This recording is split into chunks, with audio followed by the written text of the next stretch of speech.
पैसा निकलवाया जाए, डरा धमका के पैसा निकलवाया जाए, इस तरीके से इसलिए ये कानून नहीं बनाया गया पत्नी के फेवर में कि पत्नी इस तरह से इनका यूज़ करेगी।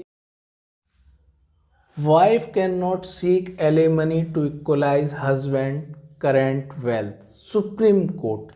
तो पत्नी पति से इस आधार पर मेंटेनेंस मांगे कि उसकी वर्तमान में इतनी इतनी संपत्ति है और इसके अनुक्रम में मुझे मेंटेनेंस दिलाया जाए, इसके अनुसार मुझे मेंटेनेंस दिलाया है, तो ऐसा नहीं चलेगा। जो मेंटेनेंस तय किया जाता है उसके कई यहाँ पर फैक्टर होते हैं, कई सारे फैक्ट्स एंड सर्कमस्टांसेस होते हैं जो प्रत्येक केस की अलग अलग परिस्थितियों के अनुसार तय किए जाते हैं। तो वाइफ का इस आधार पे मेंटेनेंस मांगना कि पति की करंट जो वेल्थ है, जो संपत्ति है वो इतनी है इसलिए मुझे इतना मेंटेनेंस दिलाई जाए, ये बिल्कुल गलत है, ऐसा नहीं चलेगा। सुप्रीम कोर्ट ने इसे सख्त यहाँ पर मना किया है। तो दोस्तों एक मामले में, एक डिवोर्स का मामला इर्रिट्रेबल ब्रेकडाउन के आधार पर, तो एक हस्बैंड के द्वारा आर्टिकल 142 ऑफ इंडियन कॉन्स्टिट्यूशन के अंतर्गत इर्रिट्रेबल ब्रेकडाउन के आधार पर डिवोर्स की पिटीशन सुप्रीम कोर्ट में दाखिल की गई थी। उसमें परमानेंट एलिमनी भी तय की जानी थी, वाइफ को कितनी परमानेंट एलिमनी दी जाए। उसमें 12 करोड़ यहाँ पर वाइफ को परमानेंट एलिमनी भी दी गई। और जो केस के फैक्ट्स एंड सर्कमस्टांसेस थे उसको जब कोर्ट ने देखा तो उसमें बहुत ही सख्त टिप्पणियाँ की गई मेंटेनेंस के संबंध में, और जो झूठे मामले दर्ज किए जाते हैं पत्नी के द्वारा तो उस पर सख्त टिप्पणियाँ कोर्ट के द्वारा की गई। तो कोर्ट ने पहली टिप्पणी तो यही की जो मैंने आपको बता दी, जो महत्वपूर्ण टिप्पणी है कि जो ये आर्गूमेंट दिया जाता है और कुछ मामलों में कहा भी गया क्लियर कि पति के स्टेटस के अनुसार मेंटेनेंस तय होगा। तो यहाँ पर सुप्रीम कोर्ट ने यहाँ पर क्लियर कर दिया है कि ये कहना कि पति के करंट स्टेटस के अनुसार मेंटेनेंस दिया जाए, इसकी यहाँ पर कंडेम किया है सुप्रीम कोर्ट ने कि ये सही नहीं है। और दूसरी महत्वपूर्ण टिप्पणी की है कि the marriage is a sacred bond not a business tool. तो जो शादी है एक पवित्र बंधन है, नॉट अ बिजनेस टूल। ये एक ऐसा नहीं है कि आप इसे एक बिजनेस की तरह यूज़ करें, कमाई का साधन बना लें अपना, कि अपने पति से बार बार पैसा निकलवाएं और उसे बिजनेस टूल बना लें। तो ये एक बिजनेस टूल नहीं है।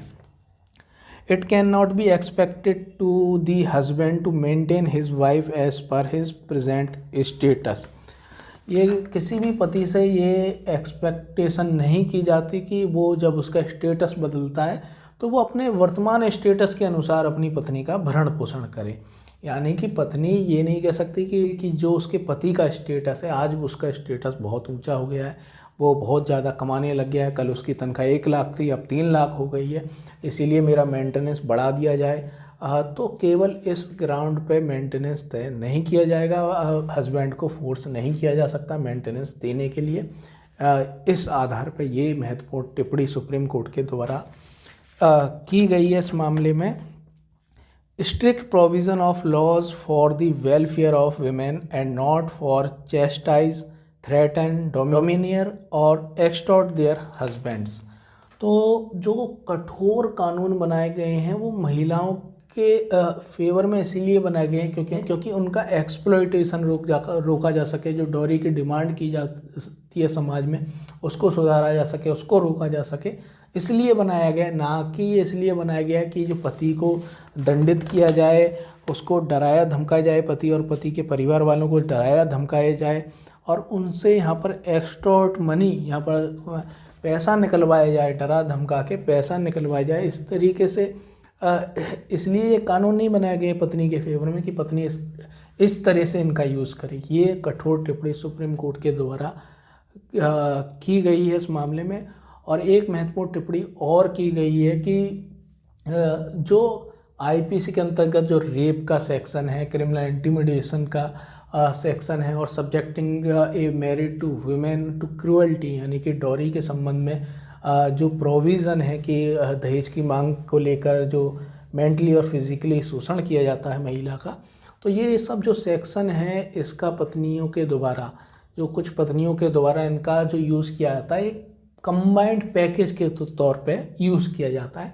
मतलब एक साथ ये सारे केसेस पति के ऊपर लगा दिए जाएं, उसके घर वालों के ऊपर लगा दिया जाए, जिससे कि उनकी जो डिमांड है, उनके पैसे की डिमांड है कि वो इतना, हम जितना रुपए मांगे वो हमें दे दे और इससे पीछा छूटे, या फिर वो हमेशा ये पैसा देता रहे, जब तक जिए वो पैसा देता रहे। इस तरीके की जो ये सख्त टिप्पणी की है कि एक कंबाइंड पैकेज के तौर पे इसका यूज़ हो रहा है दोस्तों। और इसी के साथ सुप्रीम कोर्ट ने ये भी कहा कि जब इस तरीके की गंभीर धाराओं में अपराध दर्ज हो जाता है, जो 498A के साथ और भी गंभीर धाराएं लगा दी जाती हैं, तो जो पुलिस होती है उस मामले में, उन मामलों में तुरंत गिरफ्तारी करती है।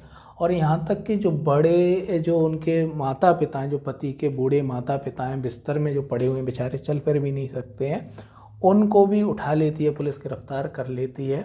और जो निचली अदालतें हैं, जो लोअर कोर्ट्स हैं, वो यहाँ पर जो जमानत है, जो बेल है, वो देने में हिचकिचाती हैं। अपराध की गंभीरता को देखते हुए उसे बेल को देने में हिचकिचाती हैं। तो ये कंडेम किया है यहाँ पर कि इस तरीके से ऐसा नहीं करना चाहिए। ये सब चीज़ें देखनी चाहिए कि मैट्रिमोनियल डिस्प्यूट था, उसके आधार पे सब धाराएं लगाई गई, ये सब देखना चाहिए। तो जो पत्नियों के द्वारा ये मांग की जाती है कि पति का करंट स्टेटस है, जो पति का करंट स्टेटस है उसके अनुसार मुझे मेंटेनेंस दिलाई जाए, तो एक महत्वपूर्ण यहाँ पर टिप्पणी की गई सुप्रीम कोर्ट के द्वारा। क्या पत्नी तब भी करंट स्टेटस के अनुसार मेंटेनेंस मांगेंगी अपने पति से, जब वो दरिद्रता की स्थिति में रह रहा है, वो उसकी स्थिति बहुत ख़राब हो गई, आज वो 1 लाख रुपए महीने कमा रहा है और वो आगे चल के उसकी और ज़्यादा स्थिति ख़राब हो गई और वो 10,000 रुपये महीने कमाने लग गया, 20,000 रुपये महीने कमाने लग गया, तो क्या पत्नी करंट स्टेटस के आधार पर तब भी मेंटेनेंस मांगेंगी? तो ये बहुत ही महत्वपूर्ण टिप्पणी इसमें सुप्रीम कोर्ट के द्वारा ये की गई है। सुप्रीम कोर्ट ने कंडेम किया है इस तरीके से जो मेंटेनेंस मांगा जाता है, इसे कंडेम किया है। और कहा गया है कि fixing alimony depends on various factors and there cannot be any straight jacket formula। Supreme court ने कहा कि जो मेंटेनेंस को तय करना है, जो एलिमनी को तय करना है, उसका कोई एक सीधा सा नियम नहीं है कि इसके आधार पर मेंटेनेंस तय किया जाए। इसके लिए कई सारे वेरियस फैक्टर्स होते हैं, उन्हें देखा जाता है, केस के फैक्ट्स होते हैं, अलग अलग केसों के अलग अलग फैक्ट्स होते हैं, उनके आधार पर मेंटेनेंस तय किया जाता है। किसी एक चीज़ के आधार पर मेंटेनेंस तय नहीं होता है। तो ये सख्त टिप्पणी की गई। तो सुप्रीम कोर्ट ने आर्टिकल 142 ऑफ इंडियन कॉन्स्टिट्यूशन के अंतर्गत इरेट्रेबल ब्रेकडाउन ऑफ मैरिज के आधार पर इन दोनों का डिवोर्स कराया और पत्नी के पक्ष में 12 करोड़ मेंटेनेंस, परमानेंट मेंटेनेंस यहाँ पर दिलाया गया।